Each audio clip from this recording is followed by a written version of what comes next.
Hey guys, in this video I'm gonna show you how you can change your phone number on WhatsApp. So it's really simple. All you gotta do is go to WhatsApp and click on the three dots right here in the top right corner, and then we gotta select settings. So once we're taken here, the first option should be account, so just click on account.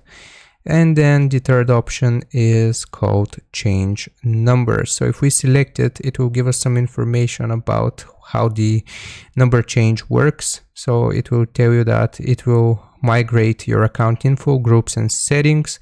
So you gotta click on next, and here's where you type your phone numbers, and after that you will just have to confirm your account like you did when creating a WhatsApp account.